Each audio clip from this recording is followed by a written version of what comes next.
আবার একটা চিঠি এসছে আমার কাছে এই মানহানির, কিন্তু সেটা কুণাল ঘোষের পক্ষ থেকে নয়, সেটা অল ইন্ডিয়া খরগোশ অ্যাসোসিয়েশনের পক্ষ থেকে আমাকে মানহানির নোটিশ পাঠানো হয়েছে। পাঠিয়ে বলা হয়েছে যে আপনারা আমাদেরকে কুণাল ঘোষ বলে খিস্তি মেরেছেন, এবং আমরা খরগোশ, আমরা মাঝে মধ্যে একটু আধটু খেতে গাজর চুরি করি, কিন্তু আমরা কুণাল ঘোষের মতো গোটা ক্ষেত চুরি করে কখনো জেলে যাইনি। অতএব আমাদেরকে যে আপনারা কুণাল ঘোষ বলে খিস্তি মেরেছেন, 3 দিনের মধ্যে যদি ক্ষমা না চান, তাহলে অল ইন্ডিয়া খরগোশ অ্যাসোসিয়েশনের পক্ষ থেকে আমরা আপনার বিরুদ্ধে আদালতে মামলা করব। না, উনি বলেছেন ঠিক আছে। দেখো, আমি আমি কুণাল ঘোষের সাথে কোনো তর্কটাকে ব্যক্তিগত ঝামেলা বলে দেখি না। আমি আমি একটা রাজনৈতিক দল করি, আমার একটা রাজনৈতিক অবস্থান আছে, একটা বক্তব্য রয়েছে। আমি আমার কথাগুলো আমার মতো করে বলি, তাতে যদি কারো গায়ে লাগে গায়ে লাগবে। আমি যতবারই ওনার বিরুদ্ধে কোনো কথা বিলোদাবাইল বলেছি, এর আগেও আমি বলেছি, তখন সেটা উনি আমাকে ইন্ডিভিজুয়ালি টার্গেট করেছেন বলে আমি তার উত্তরে বলেছি। আমি কখনো গায়ে পড়ে কারোর বিরুদ্ধে ব্যক্তিগত স্তরে বলতে যাই না কখনো পর্যন্ত। দেখো, পশ্চিমবাংলায় তৃণমূল তো একমাত্র কুণাল ঘোষ করে না, তৃণমূল তারা বহু লোক করে। কখনো কেউ বলতে পারবে না আমি ব্যক্তিগত স্তরে কারোর বিরুদ্ধে কখনো কিছু বলেছি। ইভেন দেবাংশু সম্পর্কেও আজ অব্দি আমি ব্যক্তিগত স্তরে কিছু বলেছি বলে আমার মনে পড়ে না। কিন্তু ব্যাপারটা হচ্ছে, একটা কথা আবার এটাও ঘটনা, যেমন তুমি আগে এটা বলছিলাম, কুণাল ঘোষকে যখন এর আগে আমার গাড়ি এসব নিয়ে বলেছিল, আমি উত্তর দিতে গিয়ে অনেকগুলো কথার মধ্যে যে কটা কথা বলেছি, আমি প্রতিটা কথা I I stand by all everything that I said, except one. একটা কথা আমার বলা উচিত হয়নি, যেটা আমি বললাম। আমিও খুব অন্যায় করেছি এটা বলে, যে টেস্ট টিউব বেবি কথাটা বলেছিলাম। আমাকে কাউকে, অন্য কাউকে জিজ্ঞেস করতে হয়নি। আমি পরের দিন সাংবাদিকদেরকে ডেকে এনে আমি বলেছিলাম যে আমার এই কথাটা বলা অন্যায় হয়েছে, ভুল হয়েছে, কুণাল ঘোষের জন্য নয়।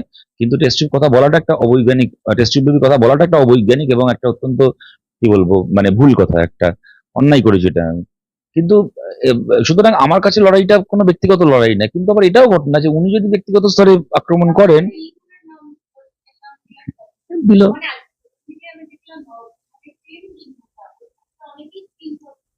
হ্যাঁ, তো আমিও তো, আমার তো দেখলাম যে আমি এই যে এখন চেক করবো, উনি, দেখো, পুজো আসছে, আর পুজো মানেই জমিয়ে ঠাকুর দেখা, খাওয়া দাওয়া আর অনেক অনেক মজা করা। এই যে কোথায় গেল, না না, এই যে নাম রাখছি 17 পরে ইঁদুরকে হাতে নিয়ে। এই দেখো, এখন বাজে হচ্ছে আহ, কটা, রাত্রি 8টা 37। এই তুমি দেখতে পাচ্ছ 3.8K লাইক কুণাল ঘোষের এই পোস্টটাতে, কেমন? তো ওই স্ক্রিনশটটাকে পোস্ট করে আমি লিখেছিলাম যে ধন্যবাদ কুণাল দা, এই মুক্ত ইঁদুরটার নাম, ধন্যবাদ কুণাল দা, মুক্ত ইঁদুরটির নাম শতরূপ রাখার জন্য কৃতজ্ঞতা স্বরূপ পাশের জেলবন্দি খরগোশটার নাম রাখলাম কুণাল ঘোষ। তো ওটা তুমি দেখেছিলে কটা লাইক? হ্যাঁ, 3.8K। ওই একই সময় পোস্ট করেছিলাম আমি, আমারটাও 8 ঘন্টা হয়েছে, 25.8K। হ্যাঁ, ওনার 3,800, আমার 25,800। কিন্তু এই লাইকের প্রতিযোগিতায় কে জিতলো কে হারলো, এবার এটা তো ঘটনা যে আমি ওনার থেকে লাইক বেশি পেয়েছি, কিন্তু ওনারা আবার আমার থেকে ভোট অনেক বেশি পেয়েছে, ভোটে তো আবার আমি হেরে গেছি।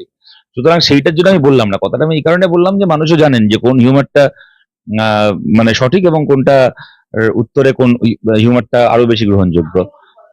তবে তবে তবে খেপে যেতে পারে, কিন্তু খেপে যেতে পারে, কিন্তু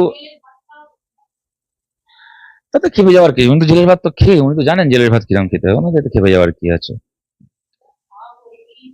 খাবে, জেলের ভাত খাওয়ার মতো কাজ করলে তো আবার খেতেই হবে। জেলের ভাত তো আমিও খেতে পারি, ওদের হাতে ক্ষমতা আছে, রাষ্ট্র ব্যবস্থা আছে, জেলের ভাত আমরা যে কেউ খেতে পারি। কিন্তু কথাটা হচ্ছে জেল থেকে কে মাথা উঁচু করে বেরোবে, আর কে প্রিজন ভ্যান চাপড়াতে চাপড়াতে বেরোবে। এবং দেখো, এই তুমি এই যে পোস্টটাকে নিয়ে বললে, আবার তার মধ্যে একটা, তবে আমি দেখলাম যে কুমার ঘোষের সাথে লাগতে যাওয়ার সত্যি কথা একটু বিপদও আছে। মানে এর আগে কুমার ঘোষের বিরুদ্ধে যখন বলেছিলাম, আমাকে একটা উকিলের চিঠি পাঠিয়েছিল, তারপরে মানহানি মামলা করেছিল। এইবার আজকে আমি আবার এই বিপদে পড়েছি। সেম, আবার একটা চিঠি এসছে আমার কাছে এই মানহানির, কিন্তু সেটা কুণাল ঘোষের পক্ষ থেকে নয়, সেটা অল ইন্ডিয়া খরগোশ অ্যাসোসিয়েশনের পক্ষ থেকে আমাকে মানহানির নোটিশ পাঠানো হয়েছে। পাঠিয়ে বলা হয়েছে যে আপনারা আমাদেরকে কুণাল ঘোষ বলে খিস্তি মেরেছেন, এবং আমরা খরগোশ, আমরা মাঝে মধ্যে একটু আধটু খেতে গাজর চুরি করি, কিন্তু আমরা কুণাল ঘোষের মতো গোটা ক্ষেত চুরি করে কখনো জেলে যাইনি। অতএব আমাদেরকে যে আপনারা কুণাল ঘোষ বলে খিস্তি মেরেছেন, 3 দিনের মধ্যে যদি ক্ষমা না চান, তাহলে অল ইন্ডিয়া খরগোশ অ্যাসোসিয়েশনের পক্ষ থেকে আমরা আপনার বিরুদ্ধে আদালতে মামলা করব। না, কখনোই না। না না, সে, না না, না না, আমি মনে করি না কুণাল ঘোষ মানে কোনো কিস্তি, এটা বলে ওটা নাম ওনার কি কি হতেই পারে, কিন্তু যে কোনো কারণেই হোক খরগোশরা খুব রাগ করেছে। আমাকে অল ইন্ডিয়া খরগোশ অ্যাসোসিয়েশন মানহানি মামলা করবে বলে চিঠি দিয়েছে, যে আমাদের কেন কুণাল ঘোষ বলা হয়েছে। লেগে আছে, আমাকে একটা মানহানির চিঠি দিয়েছে মামলা